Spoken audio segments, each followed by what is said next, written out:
नमस्कार दोस्तों। आज का कहानी है हमारे पड़ोस देश नेपाल की।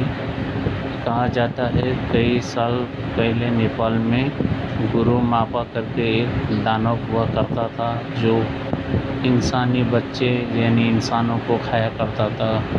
तो ये कहानी आज एक रमेश नाम के आदमी के ऊपर है जो एकदम आलसी और कामचोर और एक नंबर का जुआरी था।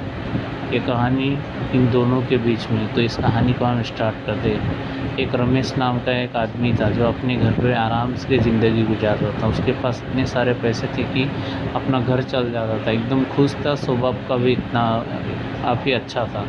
धीरे धीरे उसको जुए की लत लगने लगी। जुए की लत में वो इतना डूब गया कि वो रात दिन भर जुआ खेलने लगा। उसके दोस्तों भी उसे जुए खेलने में उसे लत लगा दिया। तो रमेश ने जुए में ही अपना घर बना लिया। तो रमेश धीरे धीरे जुए में इतना डूब गया कि उसने अपने घर के सारे बर्तन से लेके अपना घर, जगह, ज़मीन सब बेच दिए। तो धीरे धीरे रमेश को समझ आया कि मैं तो एकदम जुए में काफ़ी तरह से बिगड़ चुका हूँ। शायद मुझे अभी सोच लेना चाहिए, अभी मैं ये चीज़ को छोड़ना पड़ेगा। इसलिए रमेश ने उस बात को सोचने लगा। तो उसको सोचते सोचते अपनी दीदी का याद आया। और दीदी का याद आने का तो उसने सोचा, अरे मेरी तो एक दीदी है, मैं उसके घर जाता हूँ, थोड़े दिन वहाँ पे बैठता हूँ और मेरी आदतों को सुधारता हूँ। तो रमेश ने सोचा ठीक है चलो। फिर रमेश वहाँ से निकल पड़ा अपनी दीदी की ओर। रमेश उस जंगल के रास्ते से निकलते हुए अपनी दीदी के घर निकल पड़ा। थोड़ी देर चलने के बाद रमेश अपनी दीदी के घर पहुँचा। दीदी ने उसे जैसे देखा तो रमेश को देखते ही दीदी बहुत खुश हो गई। तो दोनों भाई बहन इतने दिनों के बाद मिले थे तो दीदी ने उसके लिए खाना वाना एकदम मीठे मीठे पकवान बनाए। रमेश को देख के रमेश काफ़ी खुश हुआ था। फिर धीरे से दीदी ने एक सोने का थाली लेके थाली में रमेश को खाना दिया। तो थाली जैसे ही रमेश ने देखा तो रमेश वो थाली को देख के रमेश एकदम चौंक गया। तो रमेश ने फिर से अपने मन के अंदर विचार सोचने लगा। तो फिर रमेश ने सोचा, अरे दीदी के पास तो सोने की थाली है, इस थाली का तो मैं जुए में खेलूँगा और ये थाली के 4-5 थाली ले लूँगा। तो इस तरह से रमेश अपने मन के अंदर सोचने लगा। तो शाम का वक्त था, दीदी के घर पे पहुंचा था। क्या था, खाना वाना खाने के बाद रमेश फिर से पहुंच पड़ा वही जुए के इधर। जुआ खेलते खेलते खेलते खेलते रमेश जुए में इतना हो गया कि लास्ट में वो थाली भी हार गया। रमेश को पता ही नहीं चला कि मैंने अपनी दीदी के घर से सोने की थाली को चुरा के यहाँ आके मैंने जुए में खेल दिया। फिर धीरे से अपने घर पहुँचा। फिर दीदी उसका इंतज़ार कर रही थी बैठे बैठे कि मेरा भाई कहाँ गया और मेरे भाई ने सोने का थाली क्यों लिया, क्यों क्या किया। कभी ऐसा तो नहीं है मेरे भाई को सोने के थाली में दिया करके उसे अच्छा नहीं लगा। हाँ आज ऐसा करती हूँ, मेरे भाई को मैं ना दूसरे थाली में दूँगी, चांदी के थाली में दूँगी, शायद रमेश को अच्छा नहीं लगा होगा। अभी दीदी शायद भोली भाली अपने भाई के ऊपर शक भी नहीं किया। तो शाम का वक्त था, रमेश का इंतज़ार कर रही थी, रमेश कब आएगा कब आएगा। तो दीदी वहाँ बैठे बैठे रमेश का इंतज़ार कर रही थी। तो थोड़ी देर के बाद रमेश भी दीदी के घर की ओर पहुँच गया। दीदी ने फिर से रमेश को अंदर की तरफ बुलाया और अंदर की तरफ जाने के बाद दोनों भाई एक साथ बैठ के खाना खाने के लिए बैठे। दीदी ने रसोई में से फिर से चांदी का थाल निकाला।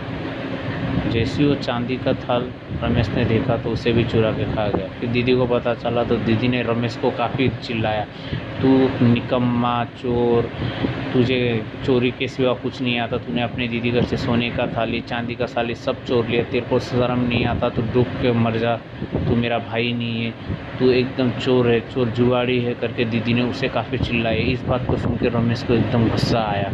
रमेश ने मन ही मन ठाटा, अरे मेरी दीदी ने मेरे को इतनी सारी गालियाँ दे दी, मैं ऐसा हूँ मैं वैसा हूँ करके रमेश अपना कपड़ा लेके जंगल की ओर बढ़ पड़ा। सोचते सोचते रमेश जंगल की ओर बढ़ते बढ़ते था और मन में बात भी थी कि मैं इतना कैसे बदल गया। तो इस बात को रमेश सोचते सोचते अपने जंगल की ओर बढ़ पड़ा। तो थोड़ी देर रमेश एक झाड़ के नीचे जाके सो गया। फिर वो सोते सोते उसने देखा कि उसके बाजू में दो दो कबूतर आए जोड़ी, तो उसने उनको देखा। तो कबूतर को देखने के बाद रमेश ने सोचा कि अरे ये कबूतर शायद इन्हें भूख लगी रही। तो रमेश थोड़ा मन से दयालु था, तो उसने अपने सामान में से थोड़ी सी रोटी का टुकड़े उन कबूतर को खिला दिया। तो कबूतर को जैसी वो रोटी खिलाने के बाद रमेश सो गया। थोड़ी देर के बाद जब रमेश ऐसे जागा तो उसने देखा फिर से वो दो कबूतर उड़ के आसमान से छोटे छोटे दानों को गिरा रहे थे। तो रमेश ने देखा इतने सारे दाने, ये है क्या? तो रमेश उस दाने को इकट्ठा करते गया तो उसने देखा कि वो पूरा सुन से भरा हुआ था। तो रमेश उस दाने को फटाफट थैली में बांध के उनके थे। तो वो थैली इतना वजन हो गया कि वो रमेश को उठा ही नहीं पाया। फिर रमेश ने सोचा अरे यार, सोना तो हमें इतना मिल चुका है, अभी सोने का मैं कैसे घर ले जाऊँ? मेरे में इतनी शक्ति भी नहीं है मैं लेके घर जा सकता, और मैं किसी को बुला भी नहीं सकता। पूरे गांव वाले को पता चल जाएगा कि मेरे पास इतने सारे सोने की चीज़ें, तो मैं अभी क्या करूं करके रमेश सोच ही रहा था। ऐसे ही सोचते वहाँ पे धीरे धीरे रात होने लगी। तो रात होने लगी तो रमेश को भी थोड़ी सी डर लगने लगी। घना जंगल था, अभी रमेश के पास इतने सारे सोने थे, वो कोई भी कुछ भी कर सकता था। तो रमेश ने थोड़ी दूर से आवाज़ सुनी किसी की चलने की। तो रमेश को लगा कोई आ रहा होगा, इसे कहता हूँ करके रमेश ने वहाँ पे इंतज़ार करने लगा। तो रमेश को पता नहीं था कि आज उसका किसी के साथ उसकी मुलाकात होने वाली। तो दूर से रमेश ने देखा तो एक राक्षस उसके पास आ रहा था। वो राक्षस दिखने में भी इतना खतरनाक, बड़ा, ये लंबे लंबे हाथ, बड़े बड़े सींग और एकदम हट्टा खट्टा, दिखने में भी 10-15 फीट का। रमेश ने फिर सोचा अरे तो गुरु मापा है, आज तो ये मुझे मार देगा, अभी मैं क्या करूँ, कैसे करूँ? इस सुन को भी छोड़ के नहीं जा सकता मैं क्या करूँ करके रमेश सोचने लगा। तो रमेश ने सोचते सोचते जुक्ति लगाई, अभी मैं भागूंगा भी मर जाऊंगा, नहीं भागूंगा भी मर जाऊंगा, इससे अच्छा है कि मैं यहीं खड़े होकर इसका इंतज़ार करता हूँ। तो रमेश वहाँ पे जाके खड़ा हो गया। तो जैसे ही गुरु मापा उसके पास आया तो रमेश ने गुरु मापा ने रमेश को कहा अरे आज इतने दिन के बाद मांस खाने मिलेगा, इसको तो पूरी तरह से ही खा जाऊंगा, दिखने में भी हट्टा खट्टा है, इसे भी खा जाऊंगा। तो रमेश ने कहने लगा गुरु मापा मेरी बात तो सुनिए। गुरु मापा बोले नहीं, आज तुझे मैं खा ही जाऊँगा, आज तुझे मैं खा जाऊँगा। तो गुरु मापा को विनती करने लगा। तो थोड़ी देर विनती करने के बाद गुरु मापा ने बोला बोल तू क्या बोलना चाहता है? तो गुरु मापा ने बोला, रमेश ने गुरु मापा को बोला कि मेरी एक शर्त है, उस शर्त को आप मानोगे तो मैं आपको मेरे साथ मेरे गांव ले जाऊंगा और आप जो बोलोगे वो खिलाऊंगा, आप जितना बोलोगे इतना खिलाऊंगा, आपको कभी मना नहीं कहूँगा, बस आपको एक मेरा काम एक करना है। बोला क्या?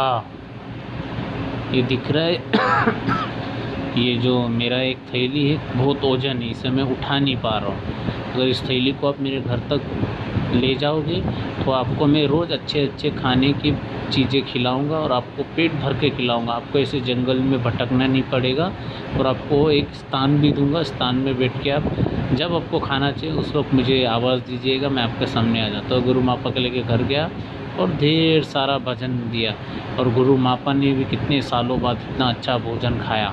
तो गुरु मापा एकदम जल्दी में खाने लगा। तो रमेश दूर बैठे बैठे गुरु मापा को देख रहा था। रमेश को पता नहीं था कि आज उसने क्या किया है। रमेश ने सोचा कि जाने दो, इसे खाना दे दूंगा, ये घर के अंदर रहेगा, मुझे कुछ नहीं करेगा, मेरे पास तो इतना सारे सुन पड़े, सोने की जायदाद है, मैं इसे खिला दूंगा रोज़ का खाना करके रमेश ने अपने मन के अंदर सोचा। मगर गुरु मापा ऐसा दानव था जो लालची और झूठा और मक्कार था, जो इंसानों को फसला फुसला के से अपने चंगुन कर लेता। गांव में मीटिंग होने लगी, गांव वाले लोग बोलने लगे यार भरत का बच्चा कल रात को खेलने गया था जंगल में, वो आया नहीं, शाम के वक्त गया था, किसी ने उसे देखा है? तो सब गाँव वाले नहीं किसी ने नहीं देखा है, कभी ऐसा नहीं हुआ हमारे गांव में, ऐसे कैसे होने लगा? तो फिर धीरे धीरे पता चला लोगों को कि ये गुरु मापा का तो काम नहीं है। कहाँ गुरु मापा ऐसा कुछ चीज़ अभी है ही नहीं, वो पहले ज़माने में हुआ करता था। तो गाँव वालों ने काफ़ी देर सोचा पूछा तो उन्हें कुछ जवाब उनको मिला नहीं। तो रमेश ने भी सोचा नहीं, तो धीरे धीरे गांव के बच्चे लोग एकदम ज़्यादा लापता होने लगे। तो धीरे धीरे रमेश ने एक रात को गुरु मापा के पीछे जाने का सोचा। तो जैसे ही गुरु मापा रात के वक्त अंदर की तौर से बाहर जा रहा था, वैसे ही रमेश उसके पीछे चुपके से उसके पीछे गया। जैसे ही रमेश उसके पीछे गया तो देखा तो गुरु मापा एक 7 साल के 8 साल के बच्चे को कच्चा चबा के खा रहा था। ये सब रमेश ने अपनी आंखों से देखा। उसको सब देखने के बाद रमेश डर गया। तो रमेश ने बोला मैं क्या करूं क्या करूं। तो रमेश ने कुछ नहीं बोला। दूसरे दिन भाग भाग के रमेश गांव वाले के पास गया। तो गांव वाले पास जाने के बाद ऐसा है ऐसा ऐसा करके सब गांव वाले को घटने के बारे में बताया। तो गांव वाले सब लोग मिल के गाँव वाले लोगों ने एक प्लान बनाया। उस प्लान में था कि गुरु मापा को ऐसे तो यहाँ से भेजा नहीं जा सकता, हम उसे मार भी नहीं सकते, वो भी नहीं कर सकते, तो हम करें क्या। तो रमेश ने उस बूढ़े ने बोला कि तुम ऐसा करो, गुरु मापा से शर्त रखो। उस शर्त में गुरु मापा का अगर अच्छे से बात करेंगे तो शर्त गुरु मापा मान जाएगा। तो गांव वाले लोगों ने सब लोगों ने मिल के गुरु मापा को कहा